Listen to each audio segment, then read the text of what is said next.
जैसे Dubai island की भी बात करें, मैरीटाइम सिटी की बात करें, वो अफोर्डेबल वाटर फ्रंट है। गाइस हमने कोई टॉपिक देखी नहीं है, कोई टॉपिक देखी नहीं है। दो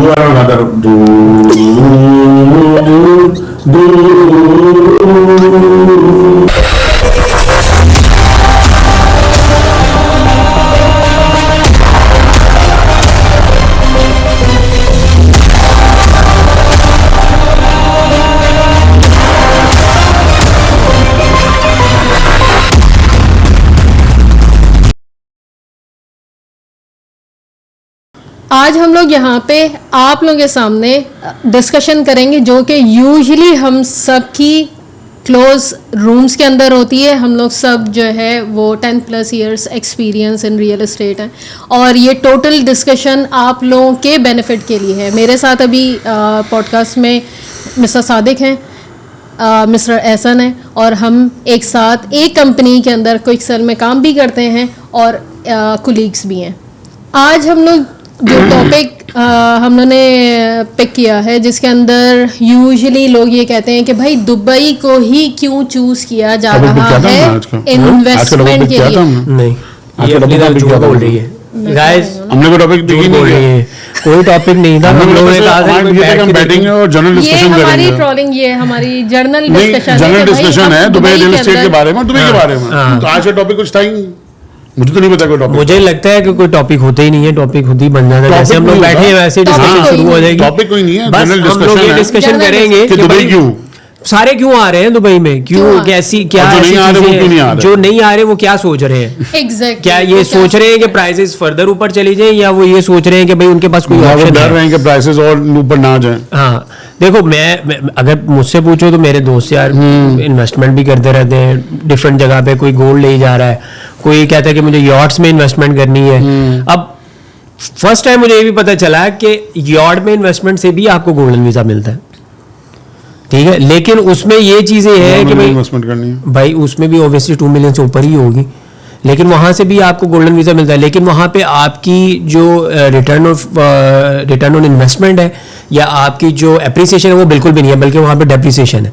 तो मेरा दोस्त एक पूछ रहा था, इन्वेस्टमेंट तो आई थिंक होगी फिर भी उसकी नहीं, क्योंकि रिटर्न ऑन इन्वेस्टमेंट तो है लेकिन वो बहुत ज्यादा सीजनल है। लेट्स से यहाँ पे दुबई में अगर आप यॉट में करते हो तो ये बहुत ज्यादा सीजनल है ना, मतलब आपको कुछ सीजन्स में ही ये रेंटल्स वगैरह मिलेंगे। लेकिन प्रॉपर्टी में तो ये चीज नहीं है। यहाँ पे तो 4 सीजन मतलब आपको हर बंदे को प्रॉपर्टी रेंट आउट तो लेनी है, एप्रिसिएशन भी है। तो फिर मैंने उसको यॉट से इस तरफ शिफ्ट किया है कि भाई यहाँ पे इन्वेस्टमेंट करो, उस तरफ ना जाओ, सीजनल में ना जाए। सीजनल ऑब्वियसली मतलब आपको अगर इन्वेस्टमेंट करनी है तो आप इससे बेहतर मुझे नहीं लगता कोई अपॉर्चुनिटी। उसमें ये बात भी है ना कि उसको शायद इसलिए भी कन्विंस किया कि हम रियल एस्टेट बेच रहे हैं। अगर यॉट बेच रहे होते तो हम शायद यॉट ही बेच लेते। जब उसको यॉट में इन्वेस्टमेंट करनी थी तो मैं उसके साथ उसी की इन्वेस्टमेंट में चला गया और फिर मैंने ग्राउंड रियलिटी पे जाके देखा और फिर जब मैंने कंपेयर किया तो फिर मुझे ये लगा कि यार ये इसलिए नहीं है कि मैं इस फील्ड में हूँ, लेकिन हम लोग अगर एक न्यूट्रल पर्सन भी देखें तो फिर कंपैरिजन यही बनता है कि भाई आप उस चीज में जाओ जो सीजनल ना हो। सही बात, हम लोग यही बात करते हैं एज ए इन्वेस्टमेंट। दूसरी बात ये है कि दुबई के मेरे ख्याल में जो रियल एस्टेट है वो ओवरऑल जो पूरी दुनिया के अंदर जिस तरह रियल एस्टेट काम करती है उससे काफी ज्यादा डिफरेंट है, राइट। कि हमें जिस हिसाब से यहाँ पे रिटर्न मिल रहे होते हैं, ठीक है हमारी इन्वेस्टमेंट है लेकिन हमें जिस हिसाब से रिटर्न मिल रहे होते हैं और जितना ज़्यादा ये जो है ना वो ट्रांसपेरेंसी के साथ होता है वो काफ़ी ज़्यादा डिफरेंट है।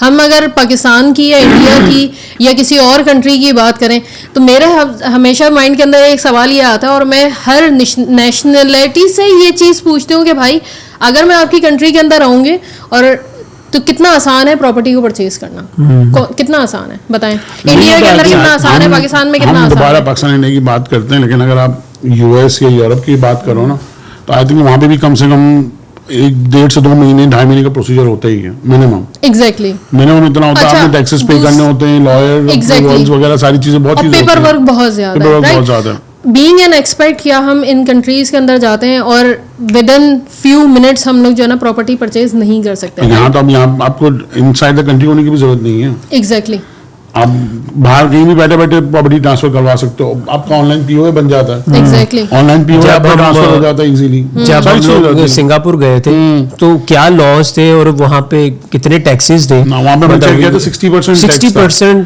ट्रांसफर द प्रॉपर्टी, आपको to transfer the property 60% stamp duty you have to pay 60% as expect. जो आप सेलर को पे कर रहे हो 60% to be paid to the government. तो अनबिलीवेबल नंबर था। अगर जैसे हमारी जैसे कुछ कंट्रीज के अंदर ये होता है कि नंबर ऑफ इयर्स भी होते हैं कि लाइक जैसे यहाँ पे भी है दुबई में कुछ एरियाज जो हैं उसके अंदर 99 इयर्स की लीज होती है। तो आई बिलीव के डिफरेंट कंट्रीज जो हैं उनके अंदर भी इसी तरीके से जो ना वो लॉज हैं कि जिसके अंदर नंबर ऑफ ईयर्स का होता है। ठीक है, आप प्रॉपर्टी आपके नाम पे होती है, आप सेल परचेज कर सकते हैं being citizen of that country, लेकिन ये है कि वो लीज के ऊपर चल रही होती है। लेकिन यहाँ पे भी ये डिफरेंशिएट करना जरूरी होता है। जैसे अभी स्टिल आप डीआईबी में जाओ तो वहाँ पे कुछ प्रोजेक्ट्स लीज होल्ड है। अब क्लाइंट जो है वो एजेंट से पूछते हैं या एजेंट उनको नहीं बताते just to make the sale, तो वो काफी दफा ऐसा होता ही है कि वो लीज और प्रॉपर्टी लेके बैठे हो तो उनको लगता है फ्री होल्ड और बाद में पता चलता है कि 99 इयर्स लीज है। एग्जैक्टली। और कुछ केसेस तो ऐसे भी होते हैं कि उनको ये पता ही नहीं है कि फ्री होल्ड है भी, मतलब उनके माइंड में यही है कि उसमें ऐसा भी होता है कि शायद हमें कुछ हो जाएगा तो उसके बाद गवर्नमेंट हमारी प्रॉपर्टी ले लेगी या डेवलपर वापस ले लेगा। They don't know the exact idea of free hold के फ्री होल्ड क्या होता है टेक्निकली, और वो it passes on to your generations family like anything in Pakistan India जैसे नॉर्मली होता है।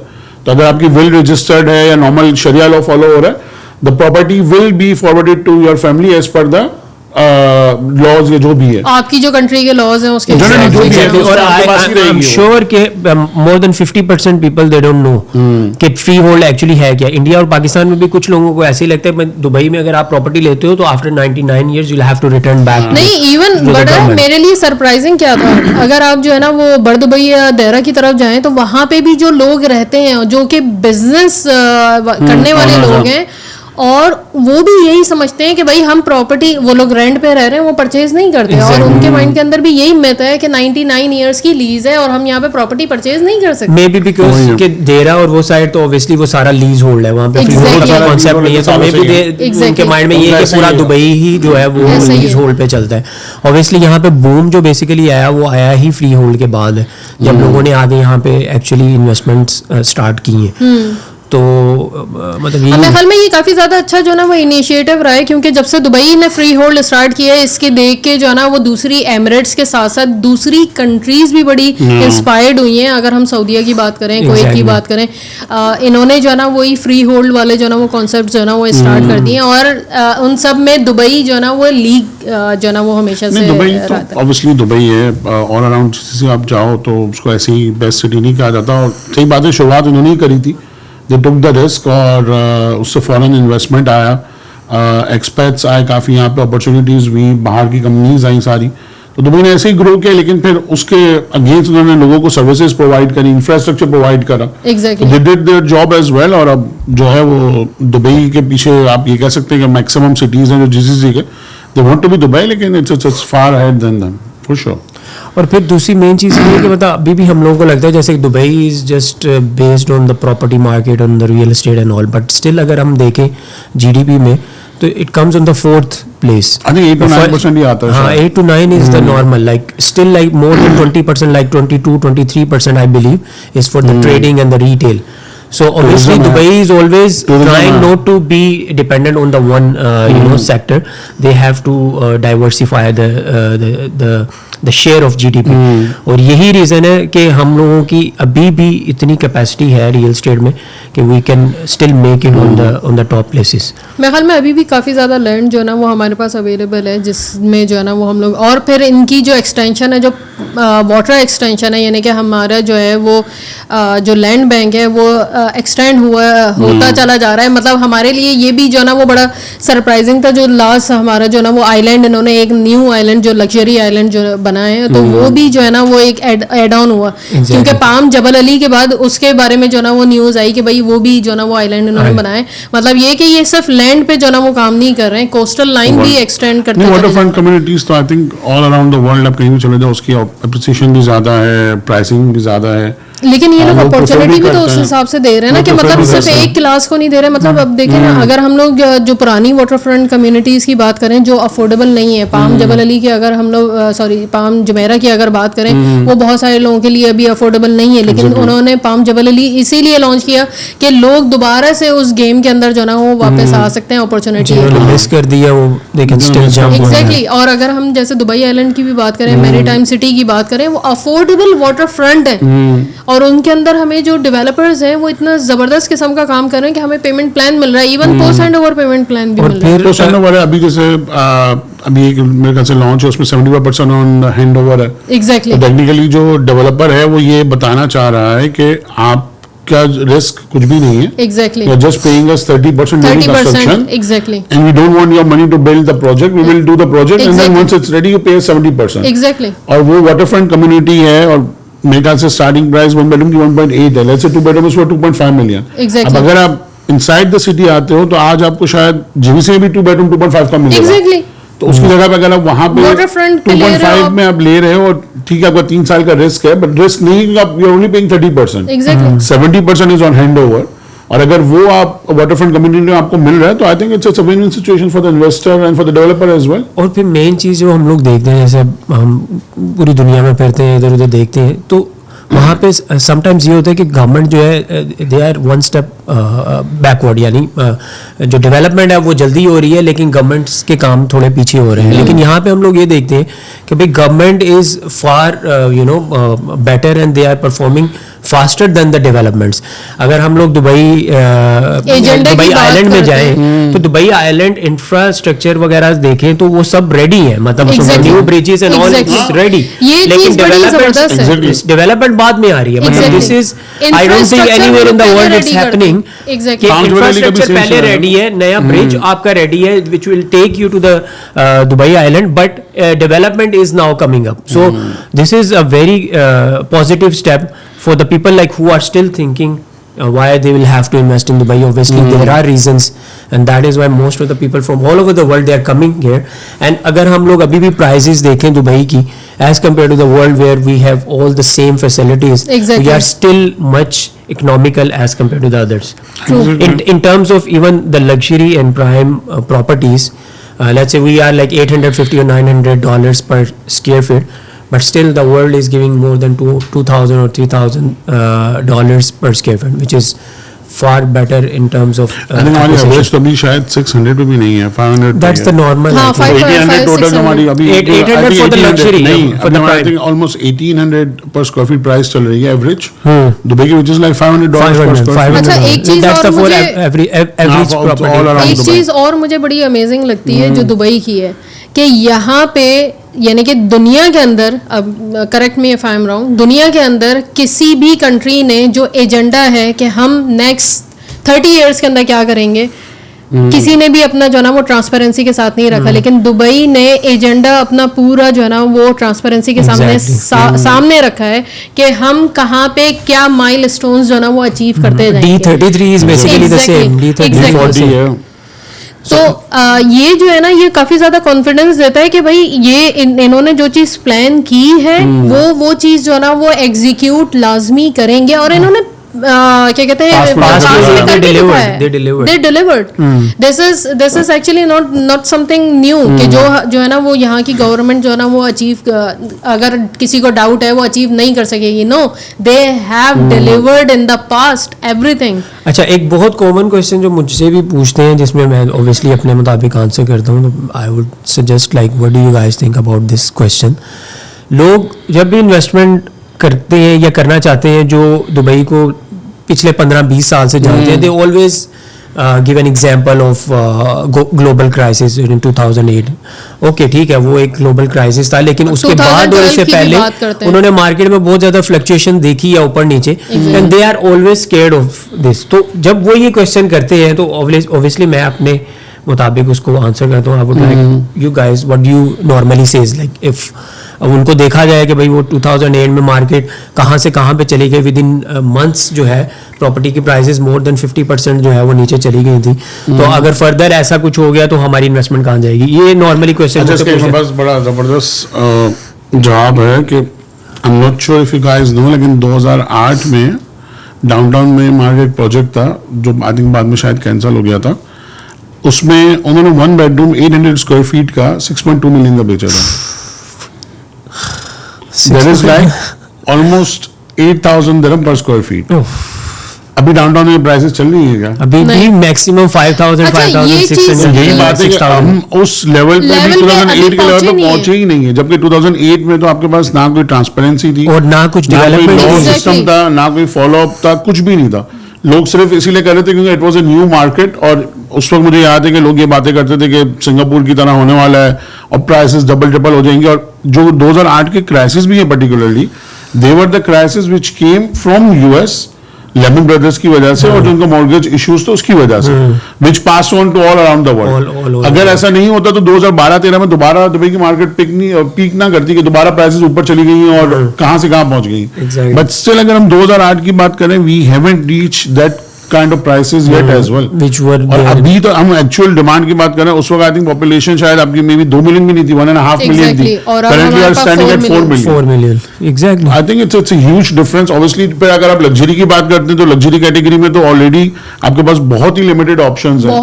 बहुत ही लिमिटेड ऑप्शंस हैं. जितने भी अभी रिसेंट लॉन्चेस हैं, जो ब्रांडेड लॉन्चेस हैं, उनमें से कुछ भी रेडी नहीं हुआ अभी. आप बुल्गारिया आइलैंड पे जाओ, I think initially they were selling for 1 bedroom 3.5 million. Now it has reach more than 12 million for 1 bedroom. तो ब्रांडेड रेसिडेंसेस तो भी रेडी नहीं हुए, आई नहीं है मार्केट में. और अभी हर बंदा, जैसे हम लोग भी ये बात करते हैं भाई, अभी क्लाइंट को क्या बोलना है, ओके जी टैक्स फ्री गवर्नमेंट है, यू डोंट हैव टू पे एनी प्रॉपर्टी टैक्स, और ये वो गोल्डन वीजा आपको मिल रहा है और पॉपुलेशन बढ़ रही है. Everyone is saying the same thing, but there is another point as well which we will have to highlight to our clients, that is like हम लोग जब भी देखते हैं, पास देखते हैं भाई दुबई में 2008, that is not basically connected with Dubai, that was a global crisis. Okay, exactly. ये सब पे आया था, ये सिर्फ दुबई पे नहीं आया. And the second thing is, अगर आप पास देख रहे हैं तो you have to see the future as well. Dubai जिस तरह से फ्यूचर में चीजें लेके आ रहे हैं, next year I believe 2026 they are starting the flying taxi and all. Already पूरी दुनिया में कहाँ पे फ्लाइंग टैक्सी इस टाइम पे चल रही है, वी डोंट नो. अभी ये जो डेवलपमेंट्स आ रही है और ये जो इम्प्रूवमेंट्स आ रही है, तो हमें फ्यूचर देखते हुए इन्वेस्टमेंट करनी चाहिए. मतलब अगर अभी की प्राइस पर स्क्वायर फीट लेट्स से $500 पर स्क्वायर फीट है, so you can expect it to be maybe $1,500 पर स्क्वायर फीट. एग्जैक्टली. तो आप अभी की इन्वेस्टमेंट को उससे कंपेयर करो, आप पास्ट से कंपेयर ना करो, क्योंकि past which is gone. Past की बात ये है ना कि आपको हर साल आपका इन्फ्लेशन आता है, obviously there is an increase every year of that as well. अब इन्वेस्टर की खातिर ये तो नहीं हो सकता कि 2025 में उनको 2008 की या 9 की प्राइसेस मिलना शुरू हो जाए. इम्पॉसिबल. ये हर चीज ऊपर चली गई है. आप आज गोल्ड देखो, गोल्ड की प्राइसेस, या नॉर्मल आप कोई भी चीज देखो, प्राइसेस हैव गॉन अप. आप ये नहीं कह सकते कि दोबारा 2008 नंबर प्राइसेस पे चले जाएं, then I will invest. Either you invest from now and do the numbers for the future. कि आपको क्या लगता है फ्यूचर में एप्रिसिएशन हो सकती है, रेंटल आपकी श्योरिटी है कि भाई रेंट अपार्टमेंट रेंट हो ही जाएगा, आपकी ROI कंफर्म है कि आपको मिलेगी, और एप्रिसिएशन प्रॉपर्टी की हो सकती है बीइंग कि चलो ठीक है डिमांड ज्यादा आ जाए इन टर्म्स ऑफ पॉपुलेशन, या वो कम्युनिटी जो है वो लिमिटेड जगह पे बनी हुई है या लिमिटेड ऑप्शंस के साथ बनी हुई है.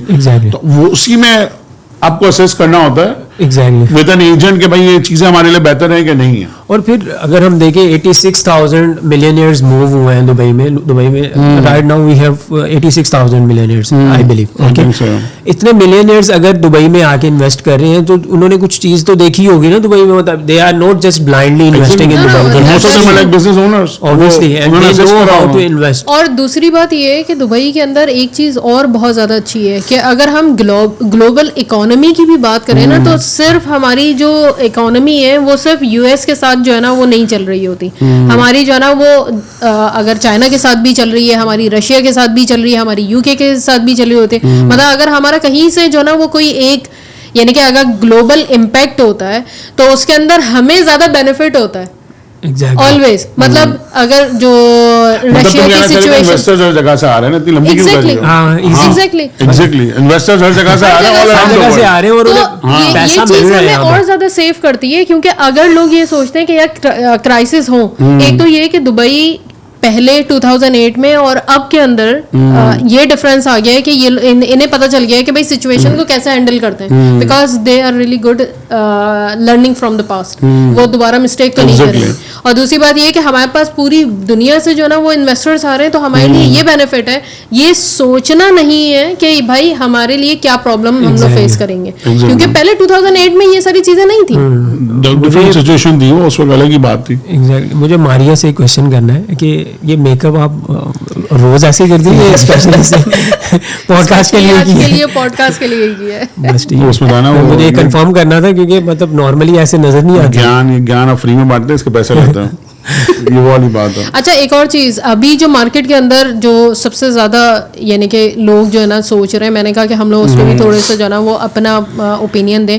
लोग ये कह रहे हैं कि भाई मार्केट जो है ना वो क्रैश हो जाएगी, ठीक है, जो कि जहाँ पे मेरा कहना ये है कि हर मार्केट अपने आप को करेक्ट करती है, there is a cycle and हर मार्केट अपने आप को करेक्ट करती है, लेकिन उसके अंदर जो अच्छी इन्वेस्टमेंट्स हैं या अच्छी लोकेशंस हैं वो इतना ज़्यादा इम्पैक्ट नहीं होंगी, रादर देन के जो यानी कि बहुत ज़्यादा पॉपुलेटेड हैं उनके अंदर जो है ना वो शायद थोड़ा सा जो है ना, क्योंकि नंबर ऑफ डिलीवरीज जो हैं, जो हैंडओवर्स हैं वो काफ़ी ज़्यादा हैं, सिर्फ इस वजह से जो है ना वो करेक्शन होगी, लेकिन इसका ये मतलब नहीं है कि भाई वो बबल है और क्रैश होने वाला है। भाई इसका बस एक बहुत अच्छा जवाब है, इसलिए आपको हमने यहाँ पे बुलाया है अच्छे जवाबों के लिए। इन्वेस्टर को मैं हर इन्वेस्टर को ये सवाल पूछता हूँ, तुम दोनों ही बताओ, तो उसका जवाब खुद ही मिल जाएगा कि लेट्स अज्यूम कि कल दुबई है ना पूरा खाली हो जाता है, हाँ, ठीक है, जो हम लोग कोविड के टाइम पे भी सुन रहे थे, उससे पहले भी सुन पूरा दुबई खाली हो गया और नेक्स्ट डे जब लोग आ रहे हैं तो you don't have any restrictions of the money और इन्वेस्टमेंट, कौन से एरियाज तुम्हें लगता है कि सबसे पहले लोग जाके रहेंगे? Start with let's say top 5 areas.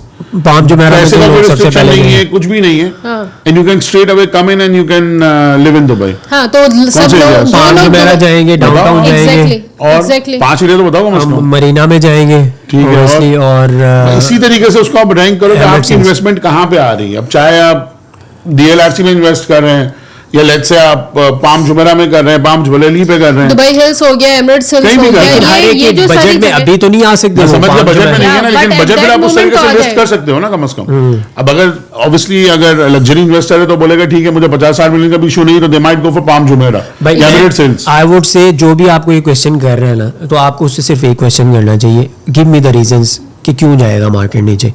हम लोगों को कोई बबल नजर नहीं आ रहा, bubble is always when supply is too much and the demand is less. अभी इस साल अगर मार्केट में 20,000 यूनिट आता है मार्केट में, वी स्टिल हैव पॉपुलेशन, वो इजीली उसको कवर कर सकते हैं। अगर आपका रेंटल प्राइस नीचे जा रहा है ना, तो I would say yes there is correction.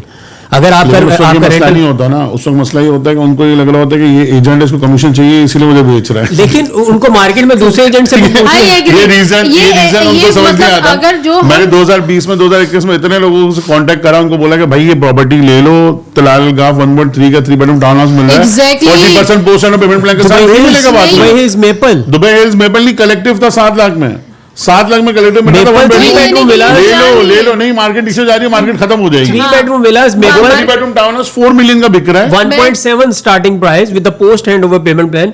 अब उसको भी छोड़ो, ये MR beach front 1.4 million 1 bedroom with 75% post handover payment plan. They have started 1 bedroom. लोग नहीं ले रहे थे ना. Now they are selling more than 3.5 million and they didn't have उन्होंने अभी कोई पेमेंट भी उन्होंने नहीं दी. अभी recent ब्रिस्टल में तो 3.8 में 1 bedroom बिका. Exactly. So direct from MR. उसको तुमको समझ ही नहीं आता था. उनकी तो सोच ये थी, यानी कि जो मेरे बस एजेंट कमीशन बनाने की कोशिश कर रहे हैं. जो मुझसे लोग बात करते हैं वो कहते हैं बस दुबई खत्म हो गया. मैंने कहा अच्छा तो क्या आपकी अपनी कंट्री भी खत्म हो गई जब उसके ऊपर क्राइसिस आए थे?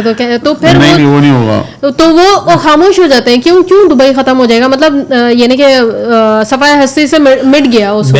मैं तो ये बोलता हूँ भाई, अगर आप 10 लोग बैठे ये सोच रहे हो कि भाई दुबई नीचे जा रहा है, तो उसके पीछे 10,000 लोग ऐसे बैठ रहे हैं जो कि मुसलसल दुबई को ऊपर लेके जाने की कोशिश और जो मिलेनियर्स मूव कर रहे हैं वो बेवकूफ तो नहीं है. ऐसा बात नहीं होती ना. बात ये होती है कि खैर इशू यही बनता है कि जो एजेंट्स ऑब्वियसली मार्केट में इतने हैं, उनको at the end of the day sell करनी होती है. अब वो ना क्लाइंट को नंबर्स बताते हैं ना क्लाइंट को फिगर्स बताते हैं. Exactly. आपने सिर्फ पॉपुलेशन नहीं देखनी, आपने देखना कि ईयरली यहाँ पे कितने बिजनेसेस खुल रहे हैं, Exactly. कितना रिटेल आ रहा है जो फिल हो रहा है. उसके अलावा जो इंफ्रास्ट्रक्चर जा रहे हैं, फ्री जोन्स डिफरेंट खोल रहे हैं, उनमें कितने बिजनेसेस आ रहे हैं, कितने लोग यहाँ पे मूव कर रहे हैं, लिटरली माइग्रेशन हो रही है प्रॉपर के। आप यूके से और देखो लोग पूरी पूरी फैमिलीज को लेके यहाँ पे शिफ्ट हो रहे हैं। True. तो वो लोग जब आ रहे हैं तो इन्वेस्टमेंट आपने यही बात है कि आपने फ्यूचर के तौर पे इसीलिए देखनी है। अब क्या हो गया कि कुछ इन्वेस्टर्स पास्ट में स्टक इसलिए हो गए कि उन्होंने 10 साल में पूरी मार्केट को नीचे से ऊपर जाते हुए देखा है। अब उनको ये फील हो रहा है कि जो प्रॉपर्टी मुझे 1 मिलियन की मिली थी आज मैं उसको 2 मिलियन क्यों दूं। एग्जैक्टली लेकिन उनको ये बात समझ नहीं आ रही कि हर चीज जो है वो 10 साल के 15 साल की साइकिल में हर चीज ऊपर जाती है। और दूसरी बात ये कि अगर हम लोग पुराने वाले प्रोजेक्ट्स की बात करें, जैसे अगर हम किसी भी डेवलपर को उठाएं और पुराने प्रोजेक्ट्स की बात करें, हमारे पास स्मार्ट होम्स जब पहले आते थे तो हम लोग कहते थे वाओ स्मार्ट होम है। डिफरेंट चीज आई है। एग्जैक्टली आज हर डेवलपमेंट स्मार्ट हो गया, क्योंकि आपका देवर की बिल कितना ज्यादा सेव होता है। ठीक है, इस वजह अब आपकी number of amenities her building में, हर डेवलपर आपकी नंबर ऑफ एमेनिटीज इतनी ज्यादा दे रहा है। पहले कहाँ होती थी ये?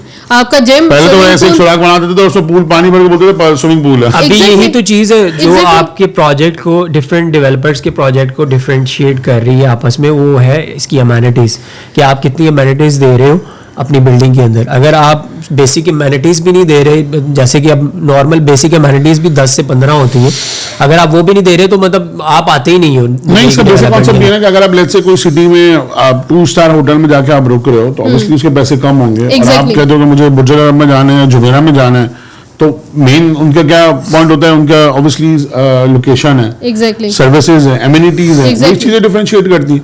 अब अगर आपको डेवलपर्स लोकेशन भी दे रहा है, अच्छी बिल्डिंग भी दे रहा है, एमिनिटीज भी दे रहा है, तो वो ऑब्वियसली हाई प्राइस आपसे मांगे और आप हाई प्राइस ले सकते हो। और ये आपकी रिक्वायरमेंट है। बीइंग एन इन्वेस्टर आपको ये चीज सोचनी चाहिए कि भाई अगर आपकी बिल्डिंग में ये चीज नहीं होगी तो over the time in the future जब आप रीसेल के लिए जाएंगे तो आप उस हिसाब से अप्रिसिएशन नहीं बनाओगे जो आपके बराबर वाली बिल्डिंग वाला बना। रीसेल के लिए जाओगे, अब बराबर में क्या, हमारे पास तो अब कितने अपार्टमेंट्स हैं, आप अभी स्पोर्ट्स सिटी में जाके देखो, 2 bedroom apartments may be for 900,000 million dirham मिल रहे हैं। कोई लेने वाला नहीं है। एग्जैक्टली वो पुरानी 10 साल 15 साल पुरानी बिल्डिंग है। मेन चीज मतलब देखें कि हम लोग इतने अपग्रेड करते हैं अपने आप को। दुबई में हम लोगों की जो अपग्रेडेशन है वो इतनी फास्ट है कि हम लोगों की जो बिल्डिंग्स हैं उनके स्टार्ट्स भी आने शुरू हो गए हैं। हाँ।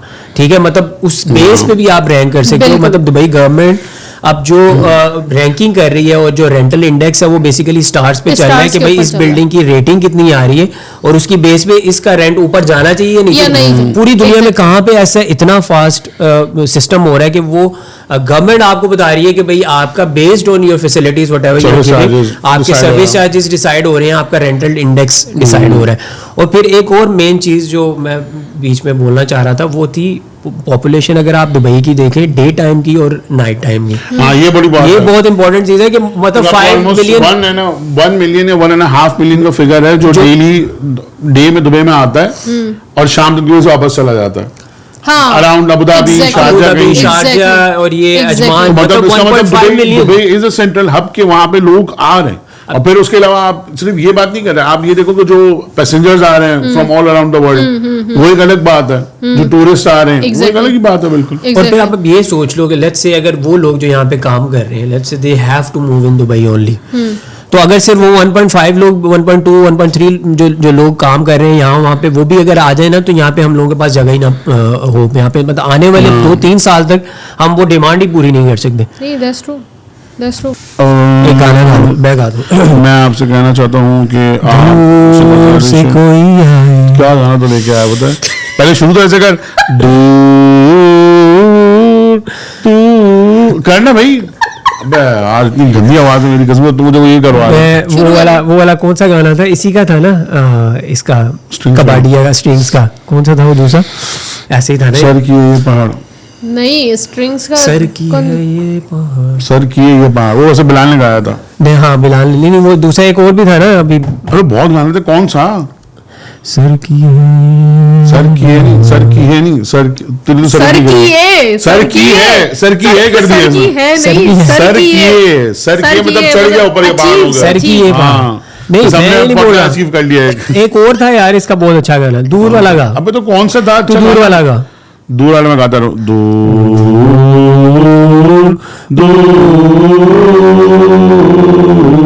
बस इसका आगे नहीं हो रहा।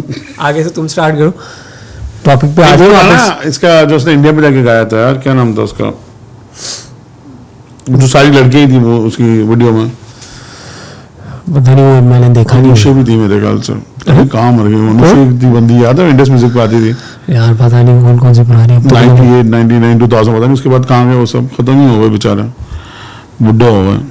उम्मीद ये है कि आप लोगों को आज की डिस्कशन जो हमारी ओपन डिस्कशन रही है उसके अंदर मजा आया होगा और डेफिनेटली आपकी जिसका इन्फॉर्मेशन कोई टॉपिक नहीं था बाय द वे, जिसका कोई भी टॉपिक नहीं था, जिसका टॉपिक नहीं होता वही अच्छी डिस्कशन होती है। I think that's the more. और नेक्स्ट टाइम में भी आप भी डिसाइड कर सकते हैं, ये लोग भी डिसाइड आप कर हमें सकते टॉपिक हैं। दे सकते हैं और हम लोग डेफिनेटली उसके ऊपर जो है ना वो अपना पॉइंट ऑफ व्यू या अपने ओपिनियंस आपके साथ जो है ना वो शेयर कर सकते हैं। So see you in the next episode.